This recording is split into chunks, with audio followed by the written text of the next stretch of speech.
कहानी की शुरुआत होती है 5000 बीसी से, जहाँ पर सेलेस्टियल को दिखाया जाता है जिसने सूरज को पूरे ब्रह्मांड को बनाया। धरती भी उसी की रचना है। लेकिन धरती पर जब इंसान हुए तो यहाँ पर डीप स्पेस से कुछ खतरनाक क्रीचर्स भी आ गए। इन्हें डेविएंट्स कहा जाता था। इसीलिए सेलेस्टियल ने इंसानों को बचाने के लिए अपने 10 सुपर हीरोज को एक स्टारशिप से धरती पर भेज दिया। इन सब ने मिलकर एक एक करके सभी डेविएंट्स का खात्मा कर दिया। इसके बाद ये इंसानों के साथ धरती पर ही रहने लगे। लेकिन जल्दी इनके विचार आपस में नहीं मिले और इन्होंने फैसला कर लिया कि ये अपनी अपनी राह पर अलग अलग चले जाएंगे। और इस तरह से ये सुपर हीरोज, जिन्हें एटर्नल्स कहा जाता है, एक दूसरे से अलग हो गए। अब प्रेजेंट टाइम का वक्त दिखाया जाता है जहां पर इन्हीं 10 सुपर हीरोज में से एक लेडी, जिसका नाम सर्सी है, वो लंदन के एक म्यूजियम में पढ़ाती है। यहाँ पर एक पढ़ाने वाले प्रोफेसर को पसंद भी करती है। ये दोनों एक दूसरे को डेट करते हैं। अब जब सर्सी म्यूजियम में पढ़ा रही होती है तभी यहाँ पर सब कुछ हिलना शुरू हो जाता है, जिस वजह से दीवार पर लगी हुई पत्थर की एक बहुत भारी कलाकृति उसके स्टूडेंट के ऊपर गिरने वाली होती है। पर तभी सर्सी उसे हाथ लगाती है और रेत में बदल देती है। दरअसल उसके अंदर ऐसी पावर होती है कि वो किसी भी चीज को रेत में बदल सकती है। वहीं दूसरे एटर्नल को दिखाया जाता है जो धरती पर दूसरों का रूप बदल कर रहता है। दरअसल वो किसी का भी रूप धारण कर सकता है। हालांकि इन्हें आज धरती पर पूरे 7000 साल हो चुके हैं, लेकिन इनकी उम्र एक दिन भी नहीं बढ़ी। इस एटर्नल का नाम स्प्राइट होता है जो सर्सी के साथ ही रहता है। अब एक दिन सर्सी के बॉयफ्रेंड का, जो उसी के साथ उसी म्यूजियम में काम करता है, उसका बर्थडे होता है। और जब ये बर्थडे से वापस आ रहे होते हैं तभी एक डेविएंट वहां पर आता है और इनके ऊपर हमला कर देता है। स्प्राइट, सर्सी और सर्सी का बॉयफ्रेंड उसका सामना करने की कोशिश करते हैं, लेकिन वो बहुत शक्तिशाली होता है। हालांकि सर्सी अपनी पावर से उसके पैरों को जाम कर देती है, लेकिन वो छूट जाता है और स्प्राइट पर हमला करता है। पर इससे पहले कि वो स्प्राइट को नुकसान पहुंचाता, यहाँ पर एक और एटर्नल आ जाता है जिसका नाम इक्रिस होता है। और इक्रिस, जो कि बहुत शक्तिशाली है, वो अपनी पावर से उस डेविएंट को घायल कर देता है। लेकिन ये तीनों के तीनों देखकर हैरान हो जाते हैं कि वो डेविएंट अपने आप को ठीक कर सकता है, यानी कि हील कर सकता है। आज से पहले किसी भी डेविएंट के अंदर ऐसी पावर नहीं थी। अब डेविएंट यहाँ से भाग जाता है। इक्रिस दरअसल वो एटर्नल है जिसने आज से 5000 साल पहले सर्सी से शादी की थी, पर किसी वजह से 2000 साल पहले वो धरती को छोड़कर चला गया था। उसके जाने के बाद सर्सी अकेली हो गई थी, इसीलिए वो अपने साथ काम करने वाले प्रोफेसर को डेट कर रही होती है। पर यहाँ पर सर्सी को समझ में आ चुका है कि डेविएंट्स वापस आ चुके हैं, इसीलिए वो प्रोफेसर को कहती है कि मुझे अब जाना होगा। लेकिन अब वो समझ चुका है कि ये सब सुपर हीरोज हैं। वो उससे पूछता है कि धरती पर जब इतना बुरा वक्त आया, इतना संकट आया, तो तुमने उस वक्त मदद क्यों नहीं की। सर्सी उसे बताती है कि हम अर्थ के पर्सनल मामलों पर इंटरफेयर नहीं कर सकते। हम यहाँ पर सिर्फ डेविएंट्स को मारने के लिए और धरती पर टेक्नोलॉजी को बढ़ाने के लिए आए हैं। इसके बाद वो अपने दोनों साथियों के साथ गाड़ी से यहाँ से निकल जाती है। ये अपने लीडर अजैक के पास जाते हैं और जब ये उस जगह पहुँचते हैं तो देखते हैं कि अजैक की मृत्यु हो चुकी है। ये समझ जाते हैं कि जिस क्रिएचर ने, जिस डेविएंट ने इनके ऊपर हमला किया था, उसी ने अजैक को मारा है। और अजैक के अंदर ऐसी शक्तियाँ थी कि वो अपने जख्मों को भर सकती थी, यानी कि वो किसी भी घाव को हील कर सकती थी।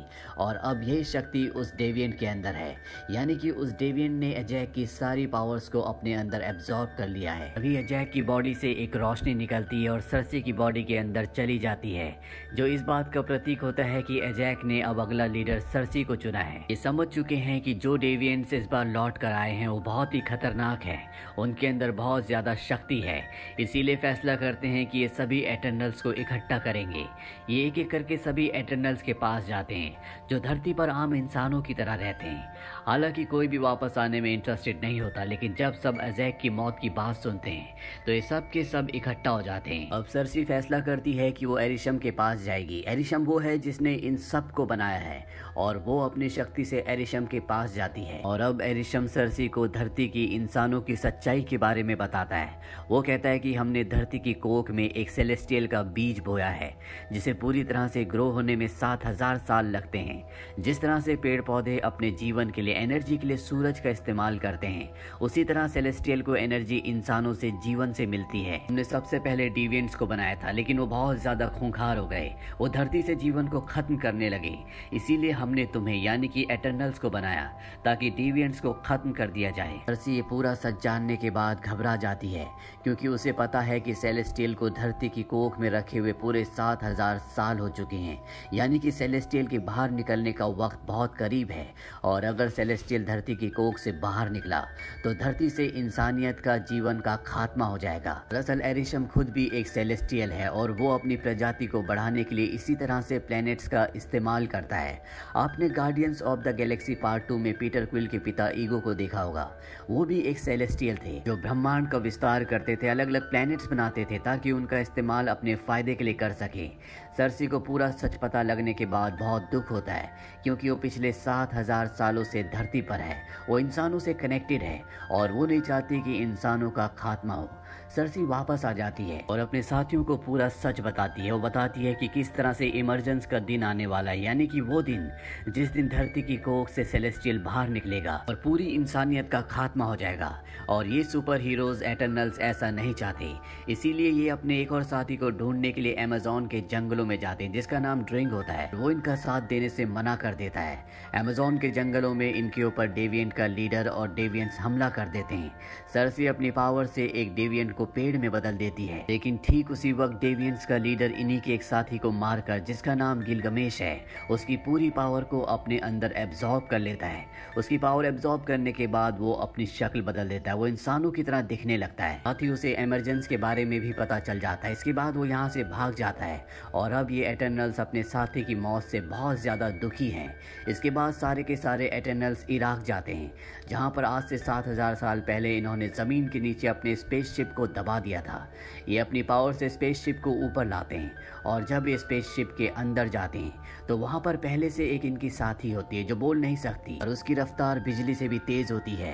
अब इन्हीं में से एक एटर्नल बोलता है कि हम सबको अपनी पावर्स को इकट्ठा करना होगा, तभी हम इमरजेंस को, यानी कि हम सेलेस्टियल को धरती से बाहर निकलने से रोक सकेंगे और इंसानों को बचा सकेंगे। वो अपनी इंजीनियरिंग से इन सबको एक ब्रेसलेट दिखाता है जिसका नाम होता है यूनिमाइंड। वो कहता है हमें इस ब्रेसलेट को यानी यूनिमाइंड को बनाना होगा ताकि हम सेलेस्टियल को धरती की कोख से बाहर निकलने से रोक सकें। लेकिन तभी इनका एक साथी जिसका नाम इक्रिस है, उसने आज से 5000 साल पहले सर्सी से शादी की थी और 2000 साल पहले धरती को छोड़कर चला गया था। वो इनका साथ देने से मना कर देता है। वो कहता है कि मैं एरिशम के खिलाफ नहीं जा सकता, वो हमारा क्रिएटर है, उसी ने हमें बनाया है। और इसके बाद इक्रिस सबको पूरा सच बताता है। वो कहता है कि हमारे लीडर एजैक ने मुझे इमरजेंस के बारे में आज से कई 100 साल पहले बताया था। इसके बाद मैं चला गया और आज से 6 दिन पहले जब मैं वापस लौट कर आया तो उसने मुझे एक बार फिर से इमरजेंस के बारे में कहा। उसने कहा कि हमें इमरजेंस को रोकना होगा, यानी कि सेलेस्टियल को धरती की कोख से बाहर निकलने से रोकना होगा। पर मैं ऐसा नहीं चाहता था। मैं एरिशम को किसी भी कीमत पर धोखा नहीं देना चाहता था, इसीलिए मैंने उसे डेविएंट्स के आगे फेंक दिया और डेविएंट्स ने उसे मारकर उसकी शक्ति को एब्जॉर्ब कर लिया।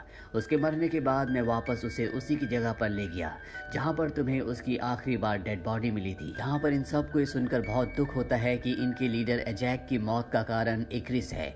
इक्रिस अब यहाँ से जाने लगता है। स्प्राइट भी उसके साथ चली जाती है क्योंकि वो इक्रिस से प्यार करती है। इन दोनों के जाने के बाद इनका एक और साथी चला जाता है। वो कहता है कि हम इक्रिस के बिना कुछ नहीं कर सकते।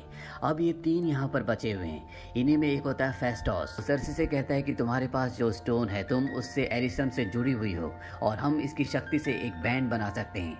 वो स्टोन से एक बैंड बनाता है और अब ये सब के सब अपना स्पेसशिप लेकर इंडियन ओशियन यानी कि हिंद महासागर पहुंच जाते हैं जहां पर एक ज्वालामुखी है और यहीं से वो सेलेस्टियल निकलेगा। क्रिस और स्प्राइट पहले से यहाँ पर होते हैं जो इनके स्पेसशिप को देख लेते हैं और जब ये तीनों अपने बैंड्स की पावर से, अपने दिमाग की पावर से इस इमरजेंस को रोकने की कोशिश कर रहे होते हैं, तभी क्रिस इनके ऊपर हमला कर देता है जिससे सबके सब डिस्ट्रैक्ट हो जाते हैं और अब इनके बीच में एक घमासान लड़ाई शुरू हो जाती है। सर्सी कहती है कि मैं ज्वालामुखी के पास इमरजेंस को रोकने जा रही हूँ, तुम इक्रिस को रोको।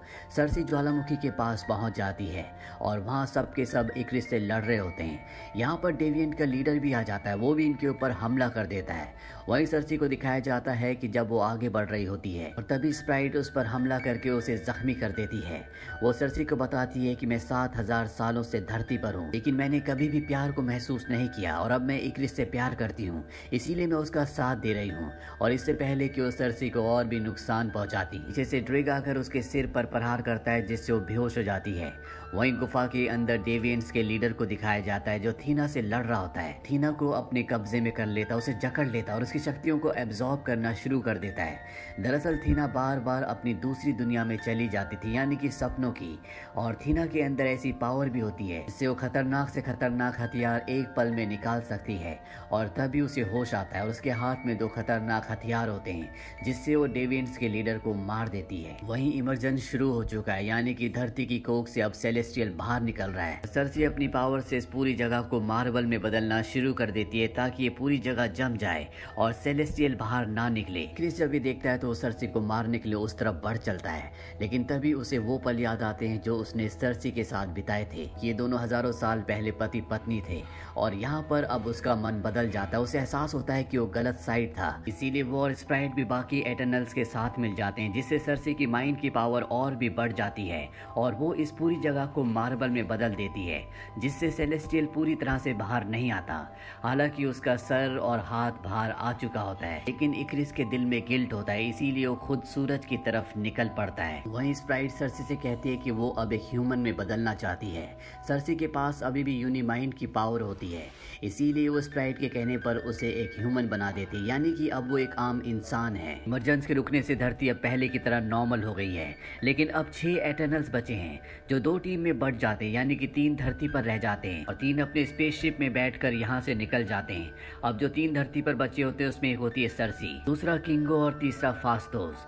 और तभी आसमान से एक शक्ति इन तीनों को अपनी तरफ खींच लेती है और ये होता है एरिशम, जिसने इन्हें बनाया है, जिसने इन्हें धरती पर भेजा था। तो इन तीनों को कहता है कि तुमने इमरजेंस को होने से रोका है, तुमने एक सेलेस्टियल को मारा है, इसकी सजा तुम्हें मिलेगी, जिसके लिए मैं तुम्हारी यादों को चेक करूंगा और अगर मुझे तुम्हारी यादों से ऐसा लगा कि इंसानों को धरती पर रहने का हक है, उन्हें जीना चाहिए, तो मैं उन्हें छोड़ दूंगा।